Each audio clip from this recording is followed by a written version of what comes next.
दोस्तों, आप सभी का हमारे YouTube channel current affair daily में हार्दिक स्वागत है।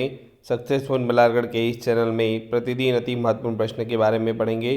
प्रतिदिन अति महत्वपूर्ण प्रश्न के बारे में पढ़ने से पहले यदि अभी तक अगर आपने हमारे चैनल को सब्सक्राइब नहीं किया है तो सब्सक्राइब करें, लाइक करें एवं बेल आइकन दबाना ना भूलिए ताकि आपको करंट अफेयर की नोटिफिकेशन प्राप्त हो सके। चलिए हम शुरुआत करते हैं पहले क्वेश्चन से। पहला क्वेश्चन दोस्तों, भ्रष्टाचार सूचकांक 2023 में 180 देशों की सूची में भारत 93वें स्थान पर। दोस्तों, अभी ट्रांसपेरेंसी इंटरनेशनल का CPI विश्व स्तर पर भारत के सार्वजनिक क्षेत्र की अखंडता पर महत्वपूर्ण अंतर्दृष्टि प्रदान करता है। तो 2023 CPI मूल्यांकन में भारत 180 देशों में से 93वें स्थान पर। नेक्स्ट क्वेश्चन की ओर दोस्तों, नेक्स्ट क्वेश्चन आपका ब्रह्मोस एरोस्पेस के डिप्टी CEO संजीव जोशी द्वारा लिखित पुस्तक ए समंदर मेरे अंदर लॉन्च किया गया। राष्ट्रीय सुरक्षा सलाहकार अजीत डोवाल और chief of defence staff general Anil Chauhan ने ब्रह्मोस एरोस्पेस के डिप्टी CEO संजीव जोशी द्वारा लिखित पुस्तक ए समंदर मेरे अंदर लॉन्च किया गया है। पुस्तक का विमोचन कार्यक्रम को अभिनेता आशुतोष राणा, लेखक राम बहादुर राय और DRDO प्रमुख डॉक्टर समीर वी कामत और वायुसेना के उप प्रमुख एयर मार्शल आशुतोष दीक्षित जो है उपस्थित थे। तो दोस्तों, अभी ब्रह्मोस एरोस्पेस के डिप्टी CEO संजीव जोशी द्वारा लिखित पुस्तक ए समंदर मेरे समंदर लॉन्च किया गया है।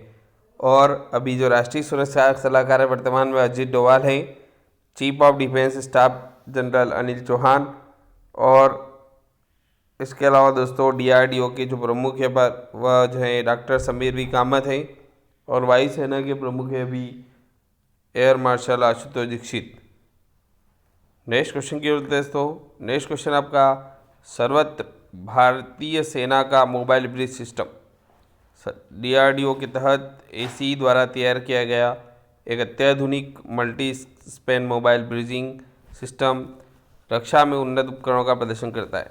तो अभी ये भारतीय सेना का मोबाइल ब्रिज सिस्टम है सर्वत्र, जिसको लॉन्च किया गया। नेक्स्ट क्वेश्चन की ओर दोस्तों, नेक्स्ट क्वेश्चन आपका केंद्रीय युवा मामले एवं खेल एवं सूचना मंत्रालय के मंत्री भारत सरकार श्री अनुराग सिंह ठाकुर, जिनके द्वारा लेह के NDS स्टेडियम में जो है खेलों का उद्घाटन करेंगे।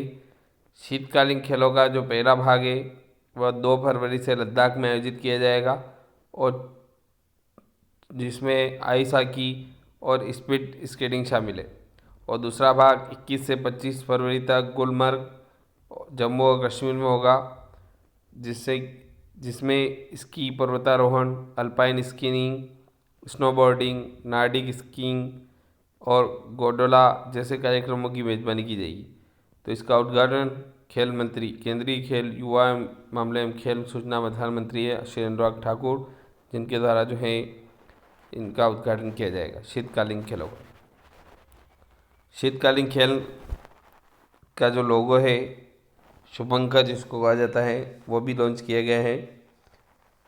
दोस्तों, खेलो इंडिया शीतकालीन खेल 2024 का शुभंकर राजसी हिम तेंदुआ है। ये फोटो लगा है दोस्तों हिम तेंदुआ जो कि शुभंकर है, जिसे लद्दाख क्षेत्र में शी या शान नाम दिया गया है। जम्मू और लद्दाख के ऊंचाई वाले क्षेत्रों का मूल निवासी है हिम तेंदुआ। हिम तेंदुआ जो एक खेल की भावना का प्रतीक है, तो इसे भी जो है शुभंकर के रूप में इसका चयन किया गया है खेलो इंडिया विंटर गेम। इसके अलावा दोस्तों, भारतीय तिरंगे से सजा यह लोगो हिमालयी परिदृश्य की सुंदरता और खेलों की विविध खेलों को दर्शाता है।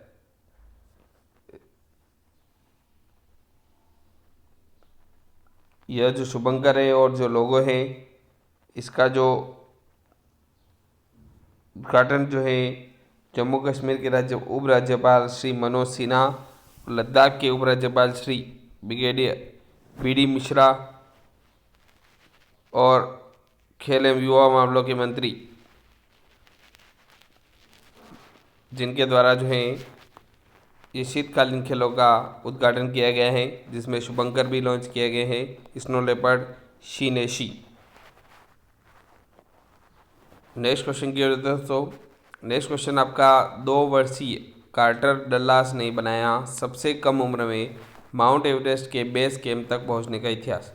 दोस्तों, माउंट एवरेस्ट के बेस कैंप तक पहुंचने का रिकॉर्ड भी जो है बनाया गया है सबसे कम उम्र में, मात्र 2 वर्षीय कार्टर डलास। स्कॉटलैंड के 2 वर्षीय कार्टर डलास ने सबसे कम उम्र में माउंट एवरेस्ट के बेस कैंप तक पहुंचने का इतिहास बनाया है, जो पर्वतारोहण के इतिहास में एक उल्लेखनीय उपलब्धि है। दोस्तों, यहाँ जो है स्कॉटलैंड की राजधानी एडिनबर्ग है और स्कॉटलैंड के 2 वर्षीय कार्टर डलास जिन्होंने अभी सबसे कम उम्र में माउंट एवरेस्ट बेस तक पहुंचने का इतिहास बनाया, मात्र 2 वर्ष में। नेक्स्ट क्वेश्चन की ओर दोस्तों, नेक्स्ट क्वेश्चन आपका 2023 में दुनिया की सबसे ज़्यादा बिकने वाली कार निर्माता कंपनी बनी टोयोटो। टोयोटो का नाम सुना होगा। यह जो है जापानी कंपनी है जो दुनिया 2023 में सबसे ज़्यादा बिकने वाली कार निर्माता कंपनी बनी है और अब यह जो है 90 लाख कारों की बिक्री कर चुकी है और इस बार दुनिया की सबसे ज़्यादा बिकने वाली कार निर्माता के रूप में अपना स्थान इसने सुरक्षित कर लिया है। फोटो भी लगाया है टोयोटो कार और जापानी कंपनी है। नेक्स्ट क्वेश्चन की ओर दोस्तों, नेक्स्ट क्वेश्चन आपका हेमंत बिस्वा शर्मा ने पॉलिटिकल हिस्ट्री ऑफ असम का पहला खंड जारी किया। दोस्तों, असम के मुख्यमंत्री हेमंत बिस्वा शर्मा ने पॉलिटिकल हिस्ट्री ऑफ असम का पहला चरण खंड 1 जारी किया, जो राज्य की राजनीतिक यात्रा के दस्तावेजीकरण के लिए एक महत्वपूर्ण कदम है। असम के जो वर्तमान राज्यपाल है गुलाब चंद कटारिया है और राजधानी है दिसपुर। नेक्स्ट क्वेश्चन की ओर दोस्तों, नेक्स्ट क्वेश्चन आपका गणतंत्र दिवस 2024 में भारत जो है लोकतंत्र की जननी विषय पर झांकी को पहला स्थान दिया गया है। इस बार जो है किस झांकी को पहला स्थान दिया गया है, तो लोकतंत्र की जननी विषय पर जो झांकी थी उसे पहला स्थान दिया गया है। यह एक अद्भुत झांकी देखी गई जिसमें लोकतंत्र की जननी के रूप में भारत के सार को दर्शाया गया है। इस आश्चर्यजनक प्रतिनिधित्व ने न केवल दर्शकों को मंत्रमुग्ध किया है बल्कि परेड में पहला स्थान भी इसने हासिल किया। नेक्स्ट क्वेश्चन की ओर दोस्तों, नेक्स्ट क्वेश्चन आपका भारत ने किया यूनेस्को की विश्व विरासत सूची 2024-25 के लिए मराठा सैन्य परिदृश्य का नामांकन। दोस्तों, भारत ने 2024-25 चक्र के लिए यूनेस्को की विश्व विरासत सूची में शामिल करने के लिए मराठा सैन्य परिदृश्य को नामांकित किया है। मराठा सैन्य विचारधारा की शुरुआत 17वीं शताब्दी में मराठा राजा छत्रपति शिवाजी महाराज के शासनकाल के दौरान हुई। तो मराठा सैन्य परिदृश्य का नामांकन अभी किया गया है यूनेस्को की विश्व विरासत सूची में भारत 2024-25 के लिए। ये फोटो भी लगा है दोस्तों। नेक्स्ट क्वेश्चन की ओर चलते हैं दोस्तों, नेक्स्ट क्वेश्चन आपका पूर्वोत्तर रेलवे का मुख्यालय कहाँ स्थित है, तो पूर्वोत्तर रेलवे का जो मुख्यालय है वह गोरखपुर में स्थित है। उत्तर पूर्वी रेलवे भारत में जो है भारतीय रेलवे की 18 रेलवे जोन में से एक है और इसका मुख्यालय गोरखपुर में। तो ये आपको बताना जरूरी दोस्तों। ये मुख्यालय भी पूछते हैं कि भारत जो है रेलवे जोन 18 है, तो पूर्वोत्तर रेलवे का जो मुख्यालय है वह गोरखपुर है। नेक्स्ट क्वेश्चन की ओर दोस्तों, पूर्व और पश्चिम घाट का अभिसरण बिंदु स्थित है, तो नीलगिरी पहाड़ियाँ। पूर्व घाट और पश्चिमी घाट का मिलन स्थल नीलगिरी पहाड़ियाँ हैं। नीलगिरी पर्वत पश्चिमी तमिलनाडु में पश्चिमी घाट का हिस्सा है। तो ये जो है पूर्वी और पश्चिमी घाट का विचरण बिंदु है नीलगिरी पहाड़ियाँ। नेक्स्ट क्वेश्चन की ओर दोस्तों, नेक्स्ट क्वेश्चन आपका कौन सा राज्य अपनी चंदन की नक्काशी के लिए जाना जाता है, तो कर्नाटक। कर्नाटक अपनी चंदन की नक्काशी के लिए जाना जाता है।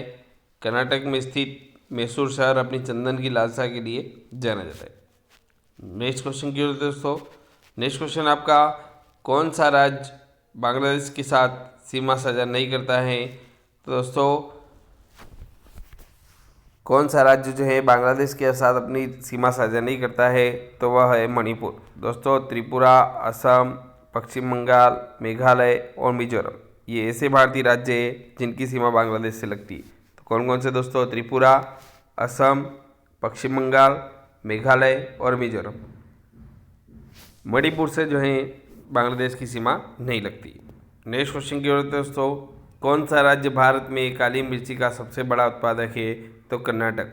भारत में काली मिर्ची के प्रमुख उत्पादक दक्षिणी राज्य कर्नाटक, केरल और तमिलनाडु हैं। और काली मिर्ची का सबसे ज़्यादा जो है उत्पादन कर्नाटक में होता है। नेक्स्ट क्वेश्चन की ओर दोस्तों, नेक्स्ट क्वेश्चन आपका, भारत के किस क्षेत्र को भारत का धान का कटोरा कहा जाता है? तो कृष्णा गोदावरी डेल्टा क्षेत्र। इस क्षेत्र को ऐतिहासिक रूप से भारत का चावल का कटोरा इसे कहा जाता है।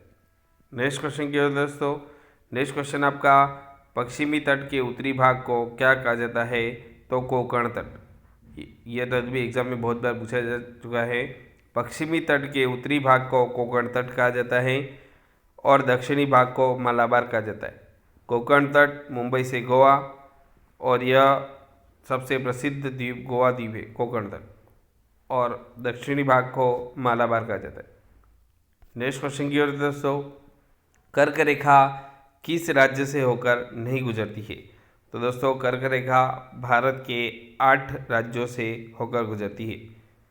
इसके लिए ट्रिक भी है दोस्तों, मित्र पर गमछा चार।